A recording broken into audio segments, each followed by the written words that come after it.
है। जो एकदम वीक बच्चा होगा वो भी समझेगा कि अरे मैं भी वो तो कर सकता हूं, और वो आगे बढ़ेंगे मित्रों। दूसरा है कि सिर्फ बच्चों को हम शिक्षित करें, मतलब के डिजिटलाइज करें उनको टीवी के माध्यम से या तो स्मार्ट क्लास के माध्यम से उसको हम सिखाएं। इसके साथ साथ बच्चों का स्वास्थ्य इतना ही जरूरी है मित्रों। बच्चों के स्वास्थ्य प्रति हमारा और ध्यान आकर्षित होना चाहिए। उस हमारे टीचर की नजर ऐसी होनी चाहिए कि ये बच्चा पढ़ने में ध्यान नहीं दे रहा है, उसका ध्यान कहीं और जा रहा है, तो उसको ये पता होना चाहिए कि उसका प्रॉब्लम क्या है। और जब आपको ये प्रॉब्लम आपको बताएगा कि मेरा ये प्रॉब्लम है, तब आपको उसको सहाय करनी चाहिए कि आपका प्रॉब्लम को हम दूर करेंगे मित्रों। मैं एक स्कूल में गई थी, मुझे अभी भी याद है, और यूपी की ही स्कूल थी।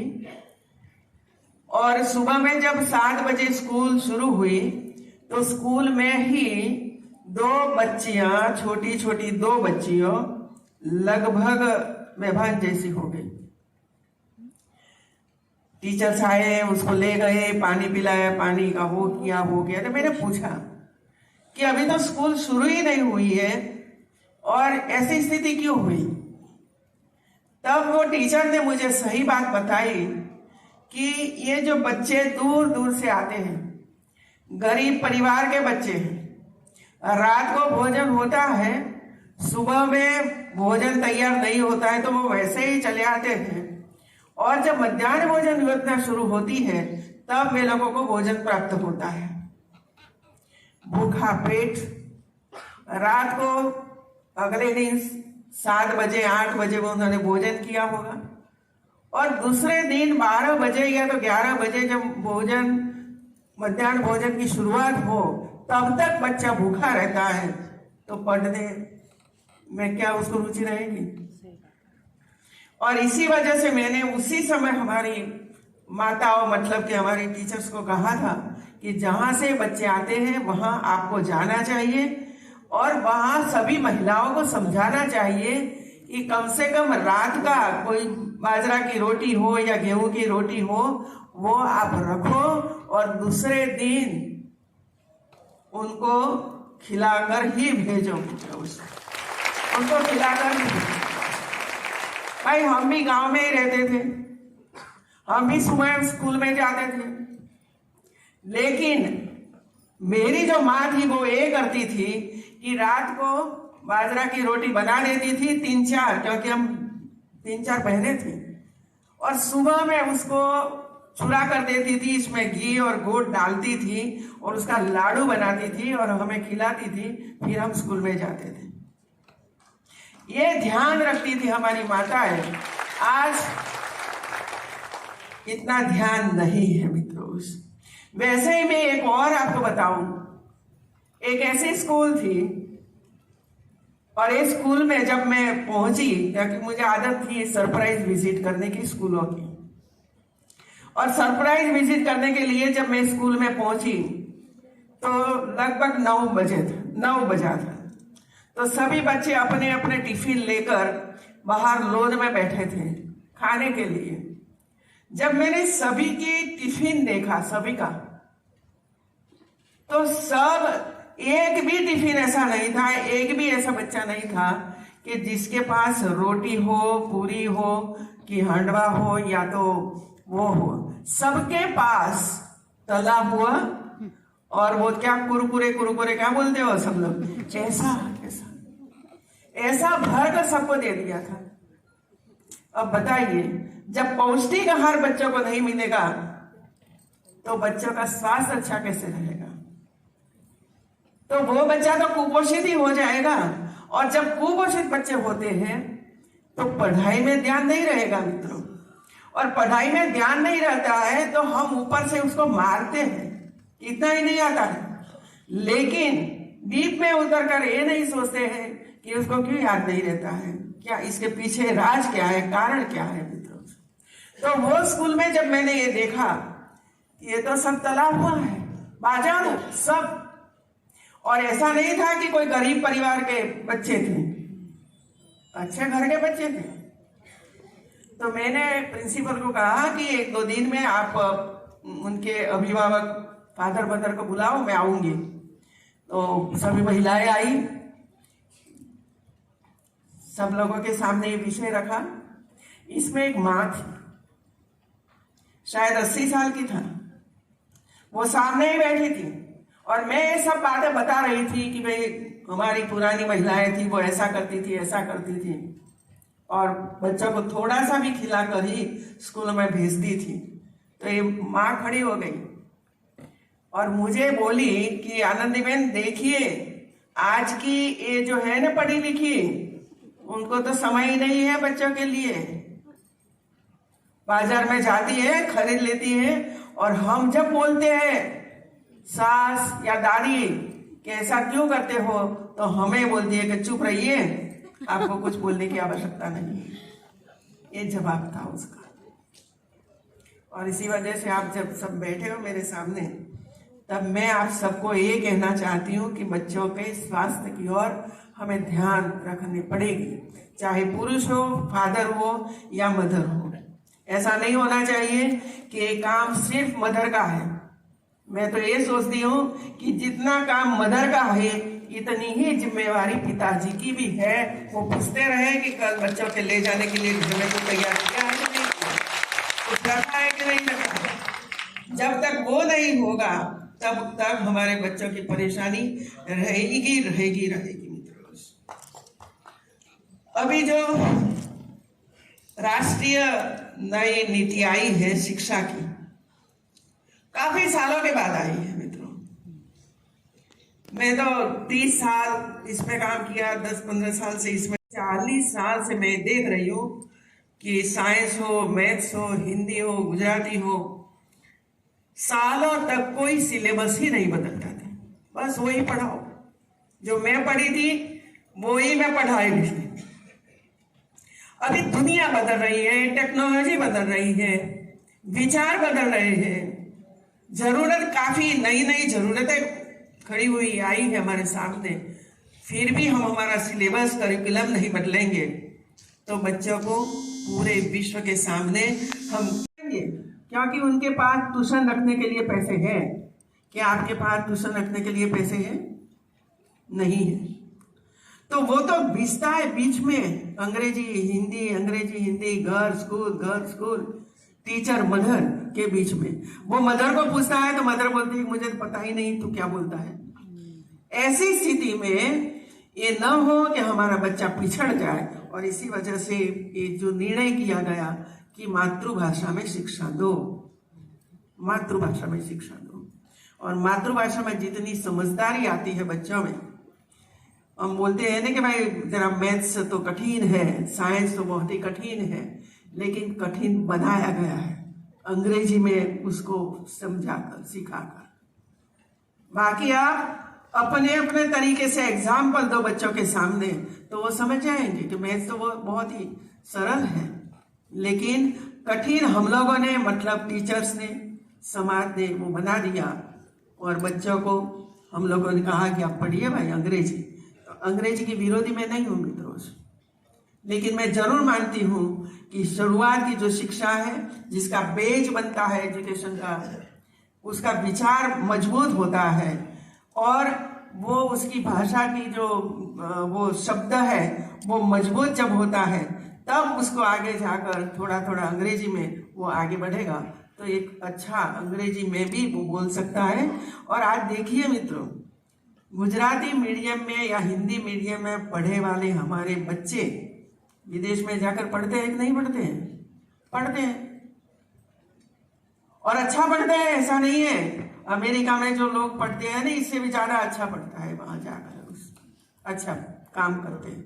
और इसी वजह से हमें बच्चों पर बोझ मत डालिए मित्रों, बोझ मत डालिए। आज ये कार्यक्रम सुबह में रखा था मित्रों, आपको थोड़ी परेशानी हुई होगी, लेकिन हमारे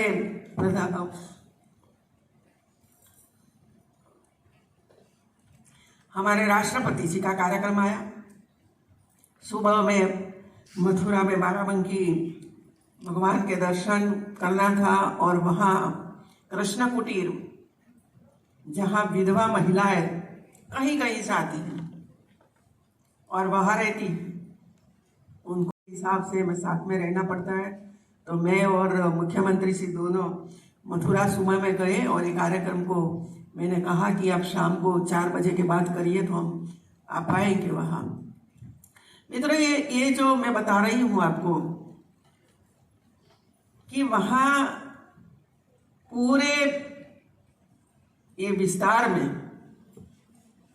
कितनी महिलाएं होगी, आप कल्पना कर सकते हो। कोई कर्नाटक से है, तो कोई पश्चिम बंगाल से है, तो कोई बिहार से है, कोई मध्य प्रदेश से आई हुई है, सिलीगुड़ी से आई है। ऐसी महिलाएं हजारों की संख्या में वृंदावन में भगवान कृष्ण की पूजा अर्चना करने के लिए आती है। तो कहती है कि इसके लिए आती है, वास्तव में सब सही नहीं है मित्रों। घर में से निकाल दिया जाता है, विधवा होती है तो घर में से किसी को उसका जो हिस्सा होता है वो हिस्सा नहीं देना पड़े, इसी वजह से निकाल दिया जाता है। बच्चा बड़ा हो गया, बेटा बड़ा हो गया, आपस में बनती नहीं है तो खुद महीना चली जाती है। और ऐसे करते कर 5 महिलाओं ने अपनी आप बीती बताई हम लोगों को कि मैं क्यों इधर आई हूं।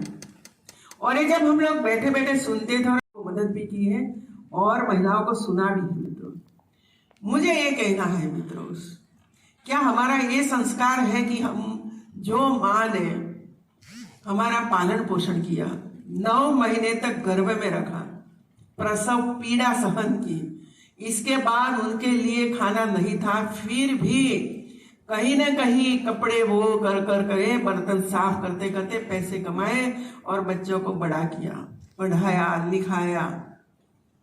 और उसकी जब जिम्मेवारी आई माँ को रखने की, क्योंकि उसी समय माँ की उम्र 70-80 साल हो गई, दिखाई नहीं पड़ने लगा, चल नहीं सकती थी, बीमार होती रहती थी, तो एक जाने बोझ हमारे पर आ गया माँ का। ऐसा समझकर हम माँ को निकाल देते हैं। क्या भगवान खुश रहेगा? क्या कृष्ण खुश रहेगा? क्या राधा रानी खुश रहेगी? और ऐसी महिलाओं का आश्रय स्थान भारत सरकार और राज्य सरकार दे रही है कि आपको ये परेशानी है तो आइए और ये कृष्ण कुटीर में रहिए, आपको वहां सब कुछ प्राप्त होगा। मैं सोचती हूँ कि क्यों ऐसा विचार हमारा हो गया। पहले तो कोई वृद्धाश्रम नहीं था मित्रों, नहीं था। आप पढ़िए, 100 साल पहले, 200 साल पहले, 300 साल पहले की बुक पढ़िए तो कहीं भी आपको स्कूल 200 साल की मिलेगी। ये 200 साल की स्कूल है, ये 150 साल की हॉस्पिटल है, वो मिलेगा। लेकिन 200 साल पहले का वृद्धाश्रम है, 200 साल पहले, 300 साल को कहीं नहीं मिलेगा।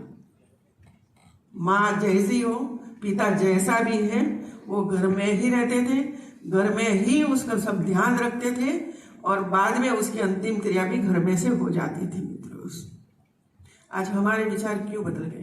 मैं और मेरी पत्नी और मेरे 2 बच्चे, इसके अलावा मेरे घर में कोई नहीं होना चाहिए। ये सोच तो शिक्षा में कमी तो लगती है हमें।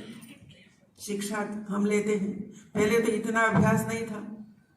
और डॉक्टर, इंजीनियर, वकीलों, प्रोफेसरों, टीचर्स, देखो कितनी शिक्षा बढ़ी है मित्रों। लेकिन वास्तव में उसको हम शिक्षा कहते हैं जब हमारे विचार ही परिवर्तन नहीं होते हैं। होता है तो हमारी शिक्षा हम लोगों ने जो प्राप्त की वो सही प्राप्त की है। प्रश्न उठता है कि हम लोग क्या पढ़े, कैसा पढ़े, कैसा पढ़ाया हम लोगों को। मैं अभी 3 दिन पहले कानपुर यूनिवर्सिटी का एक शिवाजी के वंशजों की एक वहाँ आए थे उद्घाटन के लिए, शिवाजी, उसके 7वें वंशज, उन्होंने उनके दादा, इसके पहले पहले 7वीं पीढ़ी, अगली पीढ़ी के बारे में बताया।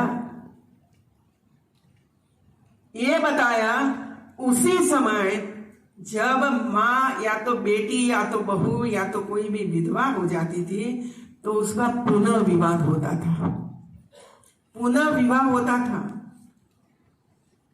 150 साल पहले। ये हमारा समाज था मित्रों। बच्चों को पढ़ाने के लिए हॉस्टल बनाई जाती थी और सभी समाज के बच्चे एक साथ रहते थे, एक साथ रहते। आज पटेलों की हॉस्टल अलग, SC ST के हॉस्टल अलग, फलाना की हॉस्टल अलग, हमारी हॉस्टल में कोई नहीं।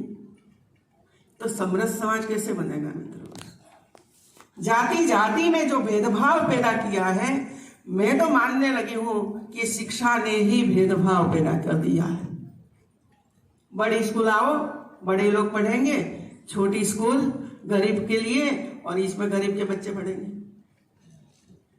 और इसी वजह से कभी कभी चिंता भी होती है कि इसमें हम क्या बदलाव कर सकते हैं।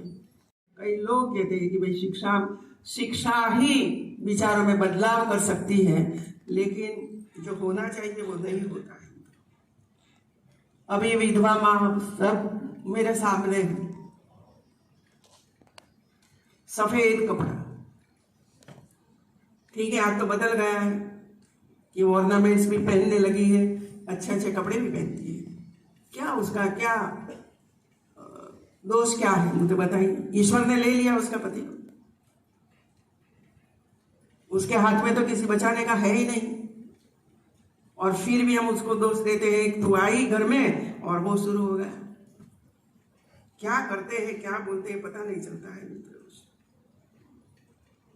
अब इधर कारागार में कुछ राजभवन की ओर से हम लोगों ने दिया है। अब आप कारागार जरा देखते तो रहिए कैसे लोग अंदर रहते हैं, क्यों रहते हैं, कितनी महिलाएं कितने सालों से कारागार 20 साल 15 साल की सजा भुगत रही है। मैंने तो कई बच्चों को लेकर जाती हूँ। आज तो ये शाम था तो नहीं बच्चों को लेकर गए, लेकिन जहां भी मैं जाती हूँ कारागार देखने के लिए, उनको सहाय करने के लिए, तो 25 लड़कियों और 25 लड़के और ये भी 10वीं 12वीं कक्षा के स्टूडेंट्स को मैं कहती हूँ आइए कारागार में। और वे लोग जब ये जो सजा वाले लोग हैं वहां बंदी जिसको बोलते हैं, उनके साथ मैंने कहा है कि उनके साथ बैठिए और पूछिए वे लोगों को क्यों आपको कारागार में आना है, क्या किया था आप लोगों ने। और इसके बाद जब